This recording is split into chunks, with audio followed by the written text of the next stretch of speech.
जय श्री कृष्णा, राधे राधे। आप सभी भक्तों का आपके अपने YouTube चैनल श्री कृष्ण दीवानी में हार्दिक स्वागत है। वैशाख मास महात्म्य का वर्णन हमें स्कंद पुराण और पद्म पुराण में मिलता है। जैसा कि आप सब जानते हैं, वैशाख का मास प्रारंभ हो गया है। यह मास 24 अप्रैल से लगा है और इस मास की समाप्ति होगी 23 मई को। भगतजनों, वैशाख महात्म्य सूत जी ने नैमिषारण्य तीर्थ में आए हुए 88,000 ऋषियों को सुनाया था। सबसे पहले इस वैशाख मास का महात्म्य, इस महात्म्य को भगवान विष्णु जी ने लक्ष्मी जी को सुनाया था, जिसे कि ब्रह्मा जी ने भी सुना, और फिर बाद में ब्रह्मा जी ने यही महात्म्य नारद जी को सुनाया, और फिर नारद जी ने यही वैशाख महात्म्य राजा अम्बरीश को बताया था। हम सब भी वैशाख के इस पावन मास में पद्म पुराण और स्कंद पुराण में, इन दोनों पुराणों में वर्णित इस पावन कथा को सुनेंगे। इस पवित्र पुराण कथा को सुनने मात्र से भगवान विष्णु प्रसन्न होते हैं और सुनने वाले की हर इच्छा को पूर्ण करते हैं।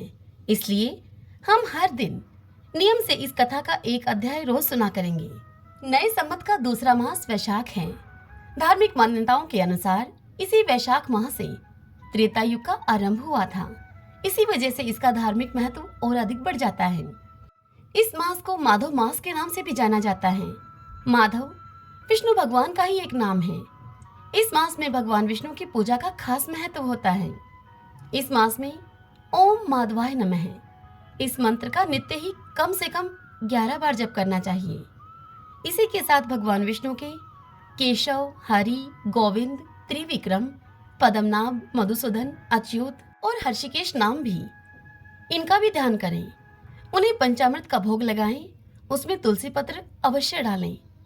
साथ ही साथ उन्हें सफेद या पीले फूल अर्पित करने चाहिए। इस मास में सुबह जल्दी उठकर स्नान, भक्ति और जप आदि किया जाना चाहिए। वैशाख कथा का श्रवण करें और गीता का पाठ करें। इस मास में यह सब कार्य नियम पूर्वक करने से आप पर विष्णु भगवान की असीम अनुकंपा होगी, जिससे कि आपकी सभी दुख तकलीफों का निवारण होगा। ऐसा कहा जाता है कि भक्ति में बड़ी शक्ति होती है, तो फिर हम क्यों न करें यह काज। तो आइए आज हम सुने वैशाख मास महात्म्य का अध्याय 1 और 2, बड़े जीवन में बदलाव की ओर। भगतजनों, यदि आपको यह कथाएं, यह महात्म्य मेरे द्वारा सुनना पसंद आए तो वीडियो को आप लाइक करें और कमेंट बॉक्स में विष्णु भगवान की जय लिखना बिल्कुल मत भूलिए। तो आइए अब चलते हैं कथा की ओर। सभी बोलिए विष्णु भगवान की जय। नारायणं नमस्कृत्य नरं चैव नरोत्तमं देवीं सरस्वतीं व्यासं ततो जयमुदीरयेत्। अर्थात भगवान नारायण, नरश्रेष्ठ नर, देवी सरस्वती तथा महर्षि वेदव्यास जी को नमस्कार करके भगवान की विजय कथा से परिपूर्ण इतिहास, पुराण आदि का पाठ करना चाहिए। सूत जी नैमिषारण्य में स्थित ऋषियों से कहते हैं कि हे मुनिवरों, राजा अम्बरीश ने परमेष्टि ब्रह्मा जी के पुत्र देवऋषि नारद जी से पुण्यमय वैशाख मास का महात्म्य कुछ इस प्रकार से पूछा। राजा अम्बरीश ब्रह्मा जी के पुत्र नारद जी से बोले कि हे ब्राह्मण, मैंने आपसे सभी महीनों का महात्म्य सुना है। उस समय मुझसे आपने यह कहा था कि सभी महीनों में वैशाख मास श्रेष्ठ है। इसलिए अब आप यह बताने की कृपा करें कि वैशाख मास क्यों भगवान विष्णु को इतना प्रिय है और उस समय कौन कौन से धर्म भगवान विष्णु के लिए प्रीतिकारक होते हैं। यह सुनकर नारद जी ने राजा अम्बरीश से कहा कि हे राजन, वैशाख मास को ब्रह्मा जी ने सभी मासों में उत्तम सिद्ध किया है। वह माता की भांति सभी जीवों को सदा ही अभिष्ट वस्तु प्रदान करने वाला है। यह मास धर्म, यज्ञ, क्रिया और तपस्या का सार है। संपूर्ण देवताओं के द्वारा पूजित है। जैसे विद्याओं में वेद विद्या, मंत्रों में प्रणव, वृक्षों में कल्प वृक्ष, धेनुओं में कामधेनु, देवताओं में विष्णु, वर्णों में ब्राह्मण, प्रिय वस्तुओं में प्राण, नदियों में गंगा जी, तेजों में शौर्य, अस्त्र शस्त्रों में चक्र, धातुओं में स्वर्ण, वैष्णवों में शिव तथा रत्नों में कौस्तुभ मणि है। ठीक उसी प्रकार धर्म के साधनभूत महीनों में वैशाख मास सबसे उत्तम है। संसार में इस मास के समान भगवान विष्णु को प्रसन्न करने वाला दूसरा कोई मास नहीं है। जो वैशाख मास में सूर्योदय से पहले उठकर स्नान करता है, उस ऐसे मनुष्य से भगवान विष्णु निरंतर प्रीति करते हैं। पाप तभी तक गरजते हैं जब तक कि जीव वैशाख मास में प्रातः काल उठकर जल में स्नान नहीं कर लेता। हे राजन, वैशाख के महीने में सभी तीर्थ आदि देवता अर्थात तीर्थ के अतिरिक्त बाहर के जल में भी सदैव स्थित रहते हैं। भगवान विष्णु की आज्ञा से मनुष्यों का कल्याण करने के लिए वे सभी देवता सूर्योदय से लेकर 6 दंड के भीतर तक वहां मौजूद रहते हैं। वैशाख के समान दूसरा कोई मास नहीं है, सतयुग के समान कोई युग नहीं है, वेद के समान कोई शास्त्र नहीं है और गंगा जी के समान कोई तीर्थ नहीं है। जल के समान कोई दान नहीं है, खेती के समान धन नहीं है और जीवन से बढ़कर कोई लाभ नहीं है। उपवास के समान कोई तप नहीं, दान से बढ़कर कोई सुख नहीं, दया के समान कोई धर्म नहीं और धर्म के समान कोई मित्र नहीं। सत्य के समान यश नहीं, आरोग्य के समान उन्नति नहीं, भगवान विष्णु से बढ़कर कोई रक्षक नहीं और वैशाख मास के समान संसार में कोई पवित्र मास नहीं है। ऐसा विद्वान पुरुषों का मत है। वैशाख श्रेष्ठ मास है और शेषशाही भगवान विष्णु को सदा प्रिय है। सभी दानों से जो पुण्य होता है, सब तीर्थों में गमन करने से जो फल होता है, उसी को मनुष्य वैशाख मास में केवल जलदान करके प्राप्त कर लेता है। जो जलदान में असमर्थ है, ऐसे ऐश्वर्य की अभिलाषा रखने वाले पुरुष को उचित है कि वह दूसरे को प्रबोध करे, अर्थात दूसरे को जागृत करे, उसे समझाए जलदान करने के लिए, दूसरे को जलदान का महत्व समझाए। और यह सब दानों से बढ़कर हितकारी है। जो मनुष्य वैशाख में सड़क पर यात्रियों के लिए प्याऊ लगवाता है, वह विष्णुलोक में प्रतिष्ठित होता है। हे नृपश्रेष्ठ अम्बरीश, प्रपादान अर्थात पोशाला या प्याऊ देवताओं, पितरों तथा ऋषियों को अत्यंत ही प्रीति देने वाला है। जिसने प्याऊ लगवाकर रास्ते के थके मांदे मनुष्यों को संतुष्ट किया है, उसने ब्रह्मा, विष्णु और शिव आदि देवताओं को संतुष्ट कर लिया है। हे राजन, वैशाख मास में जल की इच्छा रखने वाले को जल, छाया की इच्छा रखने वाले को छाता और पंखे की इच्छा रखने वाले को पंखा देना चाहिए। हे राजेंद्र, जो प्यास से पीड़ित महात्मा पुरुष के लिए शीतल जल प्रदान करता है, वह उतने ही मात्र से 10,000 राष्ट्रीय यज्ञों का फल पाता है। धूप और परिश्रम से पीड़ित ब्राह्मण को जो पंखा डुलाकर हवा करता है, वह उतना ही करने मात्र से निष्पाप होकर भगवान का पार्षद हो जाता है। जो मार्ग से थके हुए श्रेष्ठ द्विज को वस्त्र से भी हवा करता है, वह उतने से ही मुक्त होकर भगवान विष्णु का सायुज्य प्राप्त कर लेता है। जो शुद्ध चित्त से ताड़ का पंखा देता है, वह सभी पापों का नाश करके ब्रह्मलोक को जाता है। जो विष्णु प्रिय वैशाख मास में पादुका दान करता है, वह यमदूतों का तिरस्कार करके विष्णुलोक में जाता है। जो मार्ग में अनाथ लोगों के ठहरने के लिए विश्रामशालाएं बनवाता है, उसके पुण्य फल का तो वर्णन ही नहीं किया जा सकता। मध्याह्न में आए हुए ब्राह्मण अतिथि को यदि कोई भोजन दे, तो उसके फल का अंत नहीं है। हे राजन, अन्नदान मनुष्यों को तत्काल ही तृप्त करने वाला है, इसलिए संसार में अन्न के समान कोई दान नहीं है। जो मनुष्य मार्ग के थके हुए ब्राह्मण के लिए आश्रय देता है, उसके पुण्य फल का वर्णन किया ही नहीं जा सकता। हे भूपाल, जो अन्नदाता है, वह माता पिता आदि का भी विस्मरण करा देता है। इसलिए तीनों लोकों के निवासी अन्नदान की प्रशंसा किया करते हैं। माता और पिता केवल जन्म के हेतु हैं, परंतु जो अन्न देकर पालन करता है, मनुष्य पुरुष इस लोक में उसी को पिता कहते हैं। नारद जी राजा अम्बरीश को इतनी कथा सुनाकर वैशाख का इतना महात्म्य बताकर आगे कहते हैं कि हे राजन, वैशाख मास में धूप से तपे हुए और थके मांदे ब्राह्मणों को शर्मनाशक सुखद पलंग देकर मनुष्य कभी जन्म मृत्यु आदि के कलेशों से कष्ट नहीं पाता है। जो वैशाख मास में पहनने के लिए कपड़े और बिछावन देता है, वह उसी जन्म में सभी भोगों से संपन्न हो जाता है और समस्त पापों से रहित होकर ब्रह्म निर्वाण अर्थात मोक्ष को प्राप्त कर लेता है। जो तिनके की बनी हुई या फिर अन्य खजूर आदि के पत्तों की बनी हुई चटाई का दान करता है, उसकी उस चटाई पर साक्षात भगवान विष्णु शयन करते हैं। चटाई देने वाला बैठने और बिछाने आदि में सब ओर से सुखी रहता है। जो सोने के लिए चटाई और कंबल देता है, वह उतने ही मात्र से मुक्त हो जाता है।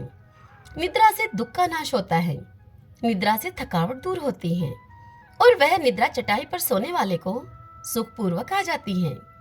धूप से कष्ट पाए हुए श्रेष्ठ ब्राह्मण को जो सूक्ष्मतर वस्त्र प्रदान करता है, वह पूर्ण आयु और परलोक में उत्तम गति को पाता है।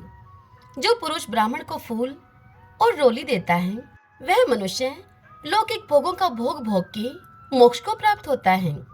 जो खश, कुश और जल से वाषित चंदन देता है, वह सभी भोगों में देवताओं की सहायता पाता है और उसके पाप और दुख की हानि होकर परमानंद की प्राप्ति होती है उसे।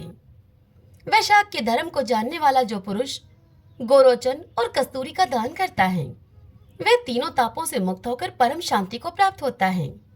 जो विश्रामशाला बनवाकर प्याऊ के सहित ब्राह्मण को दान करता है, वह लोगों का अधिपति होता है। जो सड़क के किनारे बगीचा, पोखरा, कुआं और मंडप बनवाता है, वह धर्मात्मा है। उसे पुत्रों की क्या आवश्यकता है। उत्तम शास्त्र का श्रवण, तीर्थ यात्रा, सत्संग, जलदान, अन्नदान, पीपल का वृक्ष लगाना तथा पुत्र, इन 7 को विग पुरुष संतान मानते हैं। जो वैशाख मास में तापनाशक तक्र दान करता है, वह इस पृथ्वी पर विद्वान और धनवान होता है। धूप के समय मट्ठे के समान कोई दान नहीं, इसलिए रास्ते के थके मांदे ब्राह्मण को मट्ठा दान देना चाहिए। जो वैशाख मास में धूप की शांति के लिए दही और खांड का दान करता है तथा विष्णु प्रिय वैशाख मास में जो स्वच्छ चावल देता है, वह पूर्ण आयु और संपूर्ण यज्ञों का फल पाता है।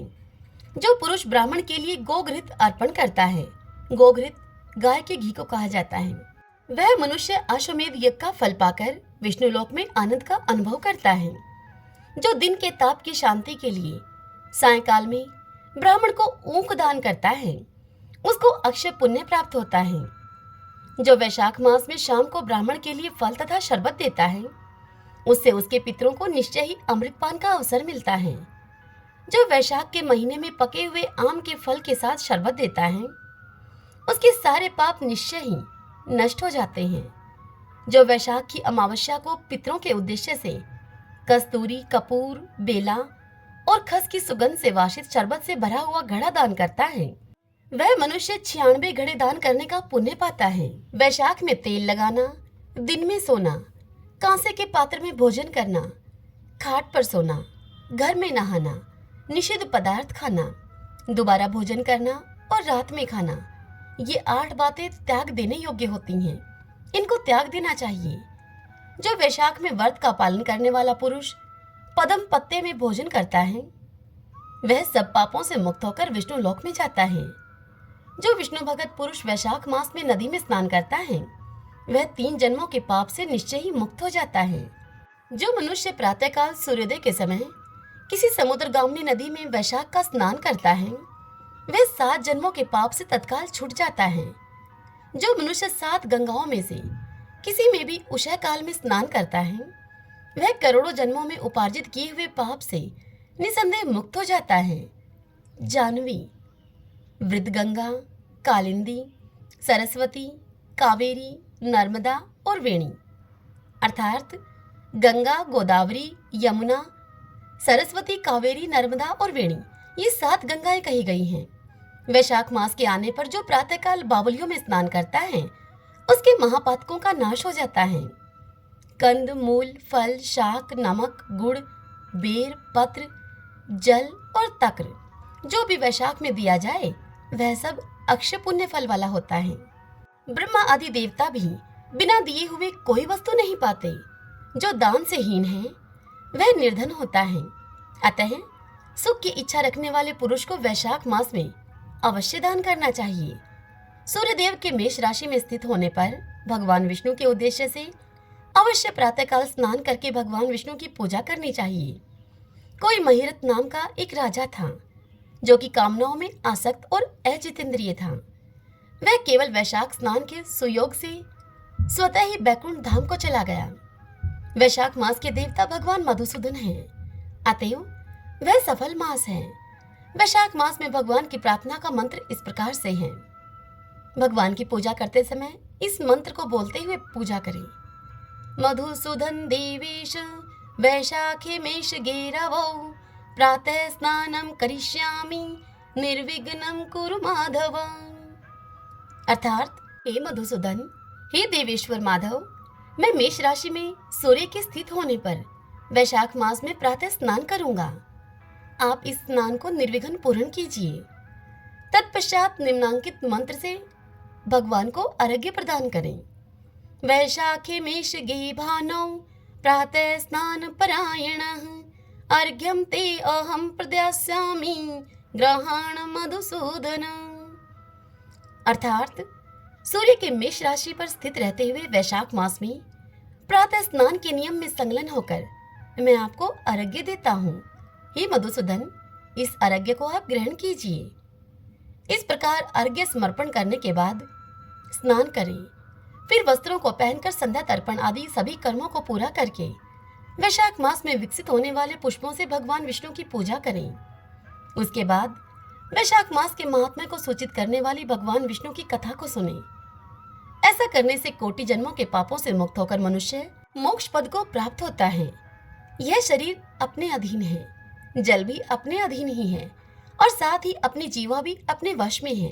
अतः इस स्वाधीन शरीर से स्वाधीन जल में स्नान करके स्वाधीन जीवा से हरि इन 2 अक्षरों का उच्चारण करें। जो वैशाख मास में तुलसी दल से भगवान विष्णु की पूजा करता है वह विष्णु की सायुज्य मुक्ति को पाता है। अतः अनेक प्रकार के भक्ति मार्ग से तथा भांति भांति के व्रतों के द्वारा भगवान विष्णु की सेवा तथा उनके गुण या निर्गुण स्वरूप का अनन्य चित्त से ध्यान करना चाहिए। ओम नमो भगवते वासुदेवाय। भक्तजनों, आइए अब हम वैशाख मास में सुने जाने वाली आज की कहानी का श्रवण करते हैं। सभी बोलिए गणेश जी महाराज की जय। पुराने जमाने में रंतिदेव नाम का एक राजा था। उस राजा के राज्य में एक ब्राह्मण रहा करता था जिसका नाम था धर्मकेतु। धर्मकेतु के 2 पत्नियां थीं। एक का नाम था सुशीला और दूसरी का नाम था चंचलता। उस ब्राह्मण धर्मकेतु के दोनों पत्नियों के व्यवहार में और विचारों में बहुत अधिक अंतर था। सुशीला धार्मिक प्रवृत्ति की थी, व्रत उपवास पूजा पाठ अर्चना आदि करती ही रहती थी। इसके विपरीत उस ब्राह्मण धर्मकेतु की दूसरी पत्नी चंचलता भोग विलास में ही मस्त रहा करती थी। वह शरीर के श्रृंगार पर ही अधिक ध्यान देती थी। किसी व्रत उपवास या पूजा अर्चना से उसका दूर दूर तक कोई लेना देना नहीं था। कुछ दिनों के बाद उस ब्राह्मण धर्मकेतु की दोनों पत्नियों के संतान हुई। सुशीला की पुत्री हुई और चंचलता ने एक पुत्र को जन्म दिया। चंचलता सुशीला से कहती रहती थी कि सुशीला, तूने इतने अधिक व्रत उपवास किए और अपने शरीर को सुखा लिया, फिर भी तेरे लड़की ही हुई। देख, मैंने कोई व्रत उपवास या पूजा अर्चना भी नहीं की, फिर भी पुत्र को जन्म दिया। कुछ दिन तक तो सुशीला सब कुछ सुनती रही और सहती रही, परंतु जब उसकी अति हो गई तो उसे बड़ा दुख हुआ। उसने गणेश जी की आराधना की। जब गणेश जी उस पर प्रसन्न हुए तो उनकी कृपा से सुशीला की पुत्री के मुंह से बहुमूल्य मोती मूंगे निकलने लगे और सुशीला ने तदंतर एक रूपवान पुत्र को भी जन्म दिया। सुशीला का ऐसा सौभाग्य जाग उठा तो चंचलता के मन में जलन होने लगी। उसने सुशीला की उस बेटी को कुएं में गिरा दिया, पर सुशीला पर तो गणेश जी की कृपा थी। उसकी बेटी का बाल तक भी बांका नहीं हुआ।